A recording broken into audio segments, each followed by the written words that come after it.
Économie sur Actu Matin, nous reprenons justement avec notre débat entre-temps laissé, l'inclusion financière, c'est l'acte 2, Clément.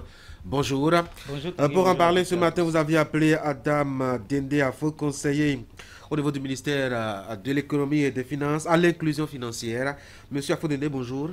Bonjour, monsieur Bienvenue le sur journaliste. Actu Matin. On parle Merci. donc d'inclusion financière, Oui, Clément. Tanguy, depuis 3 semaines, vous avez bien fait de le rappeler. On parle donc de l'inclusion financière dans le contexte de la digitalisation, mais aussi de la révolution numérique pour analyser un peu un impact sur le développement socio-économique. Et pour ce numéro, un vieux briscard des banques et des finances, Adam Afo Dende. Vous êtes administrateur des entreprises, diplômé du 3e cycle du MBA. Vous êtes aussi le conseiller technique du ministre de l'économie et des finances à l'inclusion financière. Merci beaucoup d'avoir accepté notre invitation. Merci, monsieur le Je journaliste. rappelle aussi que vous êtes ancien directeur de la BIAC, ancien DG de la CA avec le record de longévité, ancien directeur financier d'EcoBank Bénin, auditeur comptable et financier. C'est un peu difficile de vous présenter dans son intégralité, n'est-ce Merci. pas? Oui, D'accord. merci Alors, beaucoup. Merci pour cette présentation.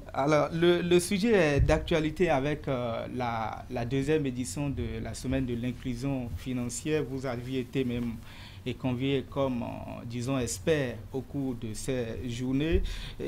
Première question, en votre qualité de manager de banque et, disons, même aussi de conseiller à l'inclusion financière, qu'est-ce qu'on peut comprendre par l'inclusion financière? Merci, monsieur le journaliste. Et permettez-moi quand même de saluer tous les téléspectateurs et tous ceux qui nous regardent ce matin. Saluer également la population reculée, dans la zone reculée, dans la zone rurale. Et je me rappelle de mon village natal, Otola, et je le salue au passage. Je salue les journalistes pour tout ce que vous faites également pour la nation. Et je salue le gouvernement pour tout ce qu'il fait. Et l'inclusion financière dont nous voulons aborder ici, c'est un aspect nouveau que nous n'avons pas l'habitude d'entendre. Et donc, il y a plusieurs aspects à ce niveau. D'accord. C'est Plusieurs quoi choses. l'inclusion financière? Et l'inclusion financière, il faudrait, pour mieux comprendre ça simplement, c'est la façon de pouvoir intégrer la frange de la population qui est exclue involontairement. Et c'est les actions que nous allons vraiment mener afin de pouvoir augmenter le taux d'accès aux services financiers. Et pour ces services financiers qui sont donnés par les banques, les institutions financières et consorts, mais à des coûts adaptés et à des coûts abordables pour la population.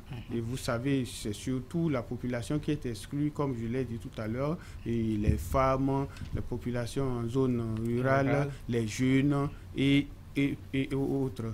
D'accord. Alors, on voit que vous insistez un peu sur le volet coût, mais aussi le volet, disons, accès. Mais avec les explications que vous donnez, c'est que les populations ne devraient pas, disons, avoir des difficultés d'accès aux services financiers, non? Bon, les populations ne devraient pas avoir des difficultés à accéder aux services financiers, mais en réalité, c'est tout à fait autre chose qui s'observe, et parce qu'il y a des difficultés. Par rapport à ces difficultés, il y a des raisons pour ça. Il y a les revenus de ces populations, ces revenus qui sont faibles. Et vous savez également que le taux d'alphabétisation est à prendre en compte également pour les personnes en zone rurale. Et il y a le problème de confiance par rapport aux banques. Ou aller aux banques et pouvoir prendre de prêts, de crédits, il faudrait quand même qu'il y ait de confiance. L'expérience également manque au niveau de la jeunesse aujourd'hui. Et les banques se basent sur l'expérience pour pouvoir accorder des crédits. Et vous savez également qu'il y a le problème d'emploi qui manque aujourd'hui au niveau du Bénin, même au niveau de la sous-région. Et c'est pourquoi nous tournons souvent vers l'entrepreneuriat pour permettre aux jeunes de pouvoir trouver de quoi subvenir à leurs besoins et pouvoir faire face aux problèmes récurrents de l'emploi. Il y a aussi la réticence des institutions financières. Les institutions financières sont un peu réticentes parce que en donnant ces crédits, ils n'ont pas la garantie qu'il faut nécessairement devoir rembourser. Et tout ça, nous mettons ça dans l'éducation financière en réalité que je pourrais aborder plus tard. D'accord. Alors on comprend clairement qu'il s'agit d'une nouvelle approche pour le développement socio-économique. Aujourd'hui, quelles sont les dispositions que vous prenez, je ne dirais pas vous, que l'État prend pour garantir donc l'inclusion financière? Bon, si nous abordons ça en ces termes, je voudrais quand même donner quelques approches de solutions liées aux problèmes que je viens d'évoquer tout à l'heure. Vous savez, par rapport à ça, il faudrait quand même promouvoir un cadre légal et réglementaire. Mais ça existe déjà, non? Des lois qui...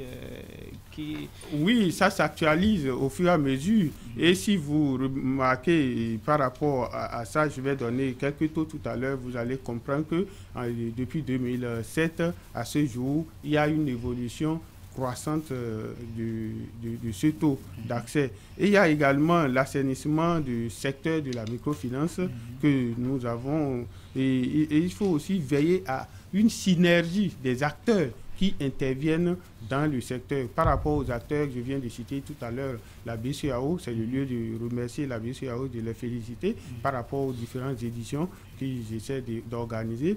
Et aussi, il faudrait avoir une équipe dédiée et faire en sorte que la digitalisation puisse augmenter. Et par rapport à cette digitalisation, vous voyez qu'au niveau du gouvernement, aujourd'hui, on a créé, il y a un ministère dédié pour ça, là, à l'économie numérique. Il y a également la poste qu'il faut essayer de redynamiser. Il faut également veiller à l'extension des réseaux GSM.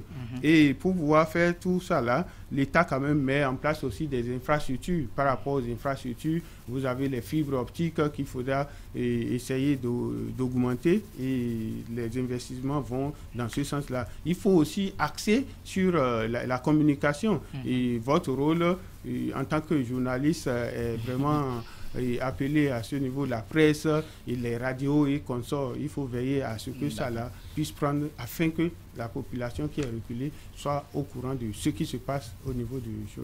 Et aussi, si on arrive à comprendre correctement ce que c'est que l'inclusion financière, les différents critères pour obtenir des crédits, par exemple au niveau de la banque, ça va faciliter la tâche au client qui va au niveau de la banque, ça va faciliter également la tâche à la banque qui veut octroyer ce crédit-là.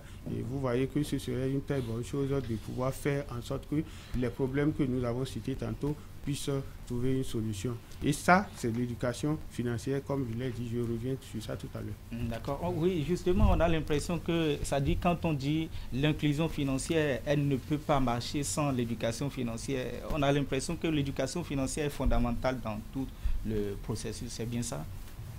Oui, l'éducation financière est la principale, sinon le principal élément pour quand même hisser haut cette inclusion financière. Et comme on vient de dire tout à l'heure, le cadre légal et réglementaire, c'est c'est au niveau de la sous-région, le MOA, qui travaille de concert avec l'État et qui essaie de mettre en place, de créer des comités. Il y a des comités, le comité régional, il y a le comité national ici également, qui travaillent afin que les stratégies soient mises en œuvre pour pouvoir créer des agences de l'inclusion financière. Et donc, par rapport à l'éducation financière, cela vraiment permettra à la population d'avoir un acquis en amont. Et c'est de chercher, par exemple, à instaurer cette éducation financière déjà au niveau des écoles, au niveau des lycées, des universités, de parler avec les enseignants, de passer des films, de faire les animations, les ONG et puis les formations, afin que les uns et les autres soient informés en amont. Et ce serait une culture pour la population. Ce ne serait plus quelque chose du non connu. Et vous savez, ça peut intervenir déjà en amont au niveau de nos différents petits budgets que nous faisons. Les budgets journaliers, budgets mensuels, budgets annuels. Et ça, là, participe également à l'éducation financière. Monsieur Afo, on voit que le temps qui nous est imparti est très peu. Mais j'ai envie de vous poser cette dernière question, si Tanguy le permet. Monsieur Afo, vous avez dirigé